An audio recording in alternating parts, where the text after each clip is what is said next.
I just finished Kirby's Return to Dreamland Deluxe, and fellas, I have to admit, this one actually really surprised me. Let's talk about it. Hello there, everyone. Welcome back to the channel. My name is Botox Games. Today, we are reviewing Kirby's Return to Dreamland Deluxe. This just came out last week on the Nintendo Switch. If you don't know, this is a port/remake of the Wii game, Kirby's Return to Dreamland, and it's really one of the few remaining modern Kirby games I hadn't played. I've played Epic Yarn, I've played Triple Deluxe, and Planet Robobot, and I've played Forgotten Land and Star Islands, of course, and all the spin-offs in between, but Return to Dreamland was really the last one I hadn't played. I started it last year. Something unfortunate happened to my Wii U, so I lost my save. And then I saw they announced in that Direct last year, and I was like, oh, cool, I'll just wait and play with it. Then played through it with my girlfriend co-op, beat the story, got all of the little gears, the collectibles through each level, finished the new Magolor Epilogue, done a ton of stuff in Merry Magoland. Haven't done too much true arena stuff, but admittedly, but it's just boss rush. So I feel like I'm in a pretty good state to talk about this game. I'm really surprised by how much HAL Laboratory did to not only improve this game based on what I've seen from the original, but just add just so many layers and layers of content. And it's not just like cheap content, it's good content. Some of it's a little cheap. When you beat the game, there's like a new game plus that's just harder, and you just play through the entire game again. I haven't done that. I think that was in the original, though. That's a little annoying, because now my completion percentage is very low. But, yeah, in terms of, like, just your everyday Kirby game, this is... Maybe it's safe. Maybe it's a safe Kirby game, but in the context of it being, like, the original, like, return to form for Kirby, I think it's really good. I think I actually like it more than Triple Deluxe, and I reviewed that game last year, and I really liked that game. Planet Robobot, I think, still reigns supreme in terms of 2D Kirby, but this one was still really solid, so... Not only do you have your main story in which Kirby and Co are helping Magolor get his ship back, won't spoil anything here, which is all really solid. Once again, you have the gears you collect in each level. Getting all of those is a ton of fun. I believe there's 7 worlds, 6 or 7 worlds, something like that total. So about your average Kirby game length. This one is fully co-op, unlike the 3DS game, so that's really cool. I played through with my girlfriend, like I said, so that was a lot of fun. I like that you can just drop in, drop out, change to King DDD and Meta Knight. So like if there was a puzzle where you needed to cut a rope or hit a stump down or something, I can just tell her to drop out and rejoin as Meta Knight or King DDD, which is really cool. So the main story, solid, but honestly, the thing that surprised me most with this is the new stuff. So before we talk about the actual content there, I do want to talk about the art style change. I went back and looked at the gameplay and like some trailers and stuff for the original Return to Dreamland. That game looks good. Like, it looks fine. It's totally serviceable. This new art style that they've added to this game looks so good. I don't know what it is. I don't know if it's just the thick outline. The game is very pretty. It looks better than Star Allies, absolutely. For a Wii game, that's very surprising. But I guess technically it is a full remix, so maybe that's to be expected. And that's another thing, too. Not necessarily a benefit of this game, though. Kind of helps. I like that, and this applies to Pokemon, too, and as well as Zelda, kind of, and Mario on Switch. And Fire Emblem. Every game in the same series on the Switch has looked different. Like, for Pokemon, all of those games look different and visually distinct. They might not look good, but they look visually distinct. The same can be said for Kirby. Star Allies looks different than Forgotten Land, which looks different than this game, which looks different than Kirby Buffet, that kind of thing. The spin-offs maybe look a little bit more similar. But visually distinct, having these two 2D Kirby games look different is nice.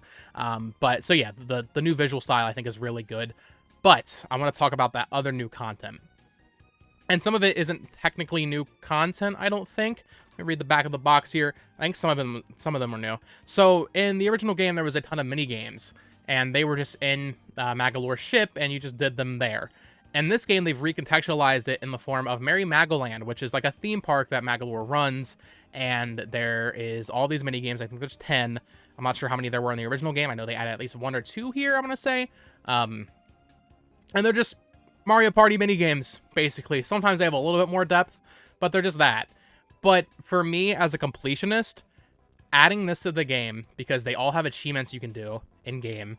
The main game doesn't really have achievements tied to it. It's all contextualized around Merry Magoland.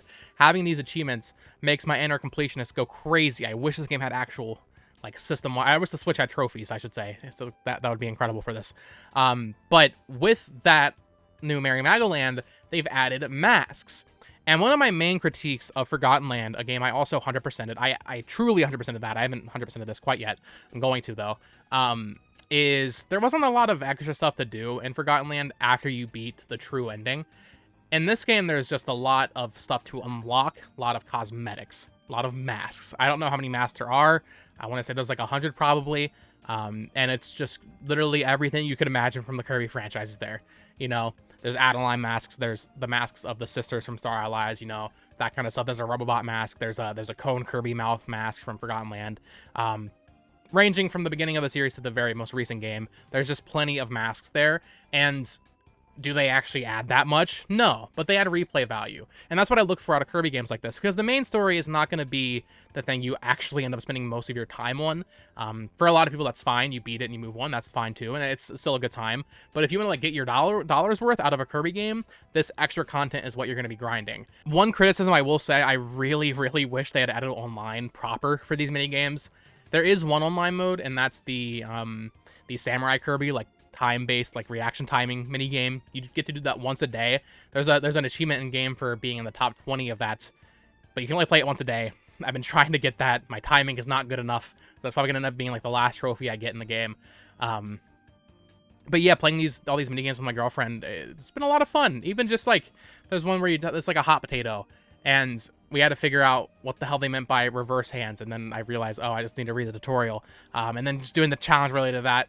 They all have a challenge where it's like, wear the Elflin mask while you play this mode.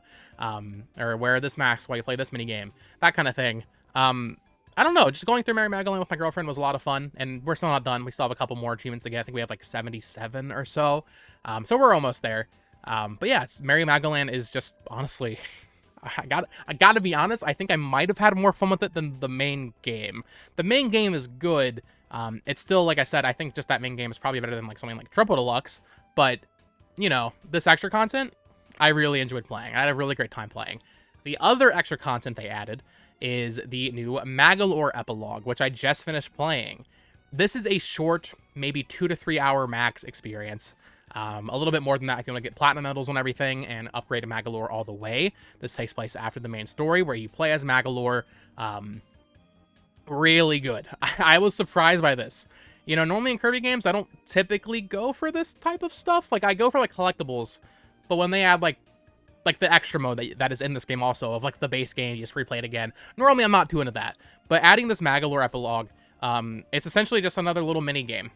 Not a mini-game like the Mary Magoland stuff. Like, literally, it's a miniature game. It's a short game. It is completely separate. You don't unlock it until after you beat the game, so make sure you beat the main game so you can experience this. I wouldn't say this is worth buying the game for solely. Like, if you weren't going to buy this game, don't buy it because of this. Because it is short. It is like 2 or 3 hours, like I said. But you just play as Magolor. You have all these cool abilities, and the levels are really short. But it has like this upgrade tree kind of thing where you get these gems and you can spend them how you want. There's more challenge levels there. A short experience, but really fun, honestly. Even just seeing after you beat it, you can upgrade even more stuff. It's going back to the mask thing and the Mary Magoland stuff. For me, just having stuff to grind for like that is really fun. That's why I like completing Forgotten Land so much, because I was upgrading all the costumes and outfits and the whatever they're called, copy abilities. So having all of this monkey brain content for me to monkey brain and obsess over and upgrade, really fun. So the Magolor episode was definitely a big surprise for me. I wasn't expecting to like it as much as I did. The only thing I could say is I wish it was a little bit longer, but then maybe you would have lost some of that satisfaction of just like the quick instant gratification of beating it, and beating it very quickly. There's 4 worlds there. There is a final boss there, really good. I think the final boss of Magolor Epilogue is probably better than the base game, gonna be honest. So that was really cool. And then there's also the True Arena, or the Arena, which then leads to the True Arena. I haven't done too much of this, like I mentioned, but I know what it is. It's just boss rush. But there's some new stuff in there as well, some old stuff. So that's always good to have. That was the one thing with Forgotten Land I was actually really disappointed with. They had the Arena in that game, or the Coliseum, I think they called it, and there just wasn't much there. I thought for sure they were going to do like a paid DLC or something, and they didn't really do that. So overall, man, Kirby's Return to Dreamland Deluxe, way better than I thought it would be. You know, the base game's good. It's your solid, kind of safe Kirby adventure. But adding Mary Magoland on top of that, plus the Magolor episode, plus the Arena, there's a lot of value here. And I mean, it kind of goes back to what I said in my video last year reviewing Star Allies. I don't like Star Allies that much, but there's a lot of content. So in terms of like bang for your buck, this is a pretty good game to get. And it's good content too. You know, normally with these I haven't played like the Mario and Luigi games, but I've heard the remakes they did on 3DS that added like the little Bowser story, Bowser Jr. story. I've heard that stuff wasn't very good. The stuff they added to this feels on par in quality to the original game, if not better, which is always nice to see. I like that Nintendo's been doing this a lot more recently with their remasters or remakes, where they just add a whole new thing to it. That's really cool, and it really makes it and incentivizes you to buy it again if you've already played it. It makes playing it again worth it. So yeah, Return to Dreamland Deluxe, really cool, really great game. Not my favorite 2D Kirby, because I think that still goes to Planet Robobot, but probably next in line, I would say. Above Triple Deluxe, above Epic Yarn. Really, really great game. I gotta be honest. Also, that art style, once again, I just have to say, is freaking awesome. I will say, I wish there was more copy abilities. They added a couple back to this game. I don't think the sand ability was in the original. I think that's new here. I wish they had brought more over, like Broom Kirby, Willow Witch Kirby, or Archer Kirby. Sometimes I would suck an enemy up, and I'd be like, oh, that's a little disappointing. There's nothing there. But overall, man, Kirby's Return to Dreamland Deluxe, definitely recommend it if you're a fan of Kirby. Even if you've already played the game, I think there's enough new here to justify it. It makes me want a like a proper new Kirby multiplayer game, like a mini game compilation kind of thing. Make Merry Magoland its own thing, you know, spruce it up by 1,000-fold and just make that its own game. I would eat that up. You know, Kirby Battle Royale on 3DS, not the most popular game, but something like that, honestly, I'd be okay with. So that is going to do it for today's video. Thank you so much for watching. Let me know down in the comments below, are you playing Kirby's Return to Dreamland Deluxe? If so, what do you think of it? This has been Botox Games. Thank you so much for watching. Follow me on Twitter at Botox Games. Subscribe here for more Nintendo reviews, Switch content, all that kind of fun stuff. And until next time, folks, bye-bye.